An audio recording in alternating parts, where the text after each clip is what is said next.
أعوذ بالله من الشيطان الرجيم. بسم الله الرحمن الرحيم.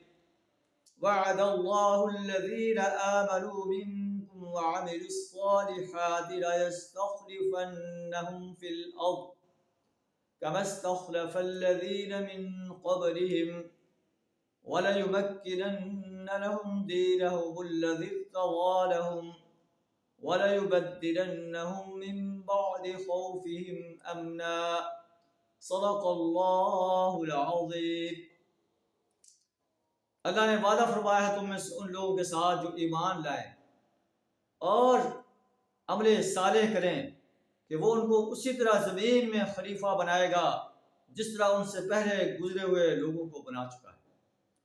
ان کے لیے ان کے دین کو مضبوط بنیادوں پر قائم کر دے گا جسے اللہ نے ان کے حق میں پسند کیا ہے.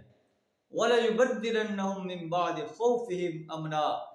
ان کی موجودہ حالت خوف کو امن سے بدل دے گا. بس پھر وہ کیا کریں؟ يَعْبُدُونَنِي. بس وہ میری بندگی کریں. وَلَا يُشْرِكُونَ بِي. لَا يُشْرِكُونَ بِي شَيْئًا. میرے ساتھ کسی کو شریک نہ ٹھہرائیں. وَمَنْ كَفَرَ بَعْدَ ذَلِكَ فَأُولَٰئِكَ هُمُ الْفَاسِقُونَ. اور جو اس کے بعد کفر کرے ایسے ہی لوگ فاسق انسان ہیں. وَأَقِيمُوا الصَّلَاةَ وَآتُوا الزَّكَاةَ. نماز کو قائم کرو، زکوٰۃ کو ادا کرو اور رسول اللہ صلی اللہ علیہ وسلم کی اطاعت کرو. لَعَلَّكُمْ تُرْحَمُونَ.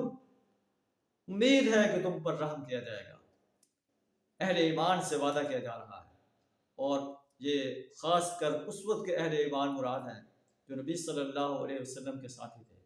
اس وقت تم حالت خوف میں ہو اور عرب کے لوگ تم پر حملہ آور ہو رہے ہیں.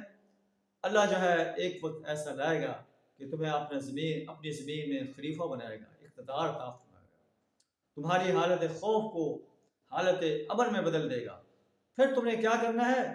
نماز کو قائم کرنا ہے، نماز کے نظام کو قائم کرنا ہے، زکوٰۃ کے نظام کو قائم کرنا ہے، اسلام کے نظام کو مکمل طور پر قائم کرنا ہے. یعبدوننی لا یشرکون بی شیئا. میری بندگی کرنے ہیں، میرے ساتھ کسی کو شریک نہیں ٹھہرانا. اور اب بھی قرآن چونکہ آفاقی کتاب ہے، اگر اہل ایمان اور عمل صالح سے اپنے آپ کو آراستہ کر لیں، اللہ کے دین کو غالب کرنے کے لیے میدان جہاد میں آ جائیں، اللہ اب بھی اپنے اس وعدے کو پورا فرمائے گا.